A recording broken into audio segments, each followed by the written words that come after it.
কলকাতার একেবারে কাছে বেড়াতে যাওয়ার সুন্দর ডেস্টিনেশন হলো নতুন করে সেজে ওঠা বকখালি। বর্তমানে বকখালি দীঘা, পুরী, দার্জিলিংয়ের সঙ্গে একই পংক্তিতে বাঙালির ভ্রমণ তালিকায় অন্তর্ভুক্ত হয়েছে। কলকাতা থেকে বকখালির দূরত্ব মাত্র ১২৫ কিলোমিটার। খুব কম সময়, মাত্র ১ রাত ২ দিনে বকখালি ঘুরে আসা যায়। বকখালি বেড়ানোর সম্পূর্ণ ইনফরমেশন আপনারা এই ভিডিওতে পেয়ে যাবেন। আর সবশেষে পাবেন পুরো ভ্রমণের মাথাপিছু কত খরচ হতে পারে তার একটা মোটামুটি ধারণা। ভিডিওটি ভালো লাগলে আমাদের চ্যানেলটি লাইক, শেয়ার এবং সাবস্ক্রাইব করে দিতে ভুলবেন না কিন্তু।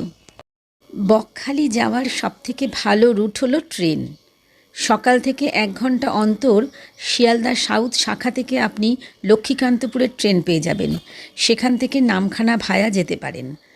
তবে আমরা শিয়ালদা থেকে ৭টা ১৪ মিনিটের নামখানা লোকালে উঠে লক্ষ্মীকান্তপুর পৌঁছেছিলাম।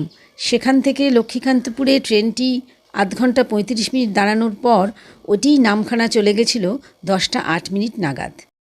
ভাড়া পড়বে মাথাপিছু মাত্র ২৫ টাকা। তারপর নামখানা স্টেশন থেকে বের হয়ে ২-৩ মিনিটের মধ্যে নামখানা বাস স্ট্যান্ডে পৌঁছে যাবেন, অথবা স্টেশনের বাইরে থেকে বকখালির টোটোও পেয়ে যাবেন। নামখানা থেকে বকখালির দূরত্ব মাত্র ২৭ কিলোমিটার। সেখান থেকে বাস, অটো, টোটো, চাইলে প্রাইভেট গাড়িও পেয়ে যেতে পারেন।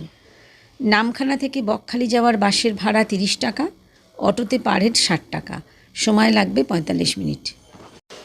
আর যদি বাসে যেতে চান তাহলে কলকাতা থেকে বাসে করেও সরাসরি বকখালি পৌঁছে যেতে পারেন।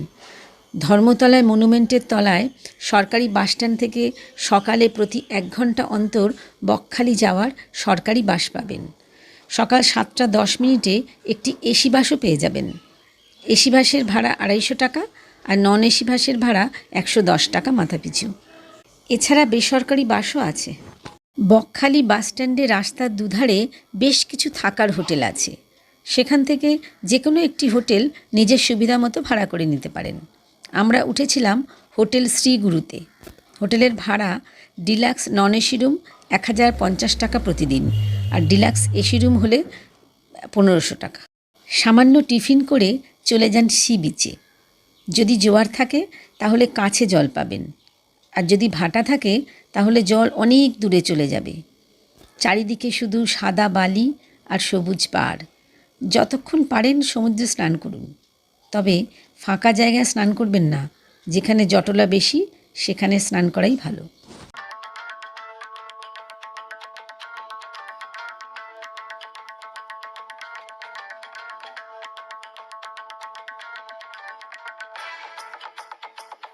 লাঞ্চ করার জন্য এখানে বেশ কয়েকটি হোটেল আছে।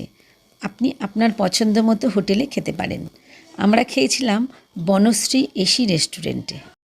দুপুর ২টোর সময় বেরিয়ে পড়লাম সাইট সিন করার জন্য। ৫০০ টাকা ভাড়া দিয়ে একটা টোটো রিজার্ভ করলাম। টোটোতে ম্যাক্সিমাম ৫ জন বসা যাবে। প্রথম গন্তব্য হেনরি আইল্যান্ড। যাওয়ার পথে দুদিকে ছোট ছোট মাছের ভেরি দেখতে পাবেন। এখানে সারা বছর মাছ চাষ হয়। ছোট বড় মিলিয়ে এখানে ১৬২টি মাছের ভেরি ও একটি ওয়াচ টাওয়ার আছে। হেনরি আইল্যান্ড যাওয়ার রাস্তাটি বেশ সুন্দর। দুদিকে ম্যানগ্রোভ গাছের ঘন জঙ্গল দেখতে পাবেন, অনেকটা ঠিক সুন্দরবনের মতো। ধীরে ধীরে সি বিচে পৌঁছে গেলাম। এই বিচে সমুদ্রে নামা বারণ, কারণ এখানে চোরাবালি থাকতে পারে। যদিও চোরাবালির জায়গাগুলি ভালো করে চিহ্নিত করা আছে। এই বিচে সাদা বালির ওপরে লাল কাঁকড়া দেখতে পাবে।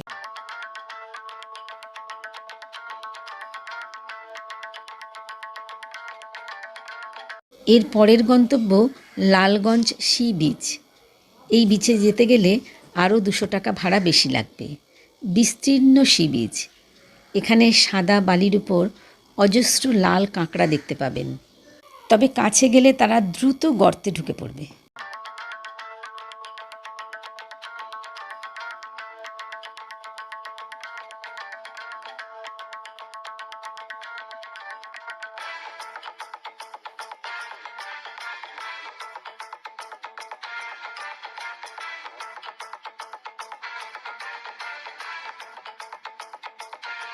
পরের গন্তব্য ফ্রেজারগঞ্জ ফিশিং হারবার। গভীর সমুদ্রে মাছ ধরতে যাওয়ার ট্রলারগুলি এখানে মাছ নামায়। এখানে বড় বড় মাছের আড়ত আছে। বিভিন্ন ধরনের সামুদ্রিক মাছ এখানে দেখতে পাবেন। ইচ্ছা করলে এখান থেকে বেশ কয়েকটা দ্বীপে ভ্রমণ করতে পারেন। তাদের মধ্যে উল্লেখযোগ্য দ্বীপগুলি হল মৌসুনী দ্বীপ, জম্বুদ্বীপ এবং সাগরদ্বীপ। এরপর বকখালি ইকো পার্ক। এখানে বাচ্চাদের খেলার সামগ্রী থাকলেও এর মূল আকর্ষণ হল টেন্টে রাত্রিবাস।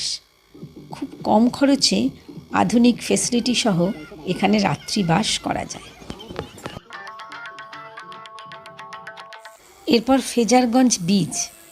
এখানে দেখতে পাবেন গঙ্গা মন্দির।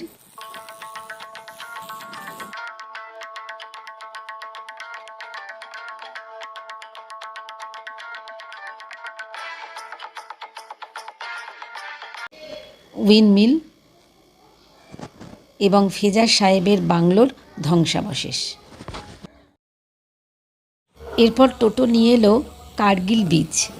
এখানেও বেশ একই রকম সাদা বালি আর দিগন্ত বিস্তৃত জলধারা। এখান থেকে সূর্যাস্তের দৃশ্য অপূর্ব লাগবে। আকাশ পরিষ্কার থাকলে সেই দৃশ্য আপনি দেখে ফেলতে পারেন। সন্ধ্যা পর্যন্ত এই কার্গিল বিচে বসে সময় কাটাতে বেশ ভালোই লাগবে। উপরি হিসাবে এখানে অনেক রকম মুখরোচক খাবার পেয়ে যাবেন। এবার চলে আসুন বকখালি বিচে। বকখালি বিচে রাতের দৃশ্য বেশ অসাধারণ লাগবে। এখানে সমুদ্রের ধারে প্রচুর স্টল বসে। খাবার থেকে মণিহারি সব কিছু পাওয়া যায়। বেশ কিছুক্ষণ এদিক ওদিক ঘুরে ডিনার সেরে হোটেলে ফিরে ঘুমিয়ে পড়ুন। পরের দিন সকাল সকাল উঠে সূর্যোদয় দেখতে বিচে চলে যান। আকাশ পরিষ্কার থাকলে খুব সুন্দর সূর্যোদয় উপভোগ করতে পারবেন। তারপর হোটেলে ফিরে 10টা-11টার মধ্যে স্নান খাওয়া সেরে হোটেল ছেড়ে দিয়ে চলে আসুন বকখালি বাস স্ট্যান্ডে। সেখান থেকে অটোতে করে নামখানা থেকে 12টা28 বা 1টা32 ট্রেন ধরে লক্ষ্মীকান্তপুর এলেন। লক্ষ্মীকান্তপুরের ট্রেনটি আধ ঘন্টা 35 মিনিট দাঁড়াবে। তারপর সেই ট্রেন 3টে37 বা 4টে57 শিয়ালদা পৌঁছে দেবে। এবার আসা যাক খরচে। যে কোনো বেড়ানোতে কত খরচ হবে সেটা নির্ভর করে আপনি কিসে যাতায়াত করলেন, কেমন হোটেলে থাকলেন আর কি খেলেন তার উপরে। আমি মাঝারি মানের একটা খরচের হিসাব দিচ্ছি। একটা ফ্যামিলি অর্থাৎ 3জন গেলে পার হেড কত খরচ পড়বে সেটা বলছি। ট্রেনে শিয়ালদা থেকে নামখানা যাতায়াত খরচ দুবারে 50 টাকা। অটোতে নামখানা থেকে বকখালি দুবারে 120 টাকা। হোটেল ভাড়া 1050 টাকা হলে 350 টাকা পার হেড। টিফিন 3বারে 90 টাকা। লাঞ্চ দুবারে 200 টাকা। ডিনার একবারে 100 টাকা। সাইট সিন 700 টাকা করে হলে 233 টাকা পার হেড। অন্যান্য খরচ ধরছি আরও 100 টাকা। তাহলে মাথাপিছু খরচ পড়বে 1250 টাকা। তো ভিউয়ার্স, ভ্রমণ কাহিনীটি কেমন লাগলো কমেন্টস করে জানাবেন।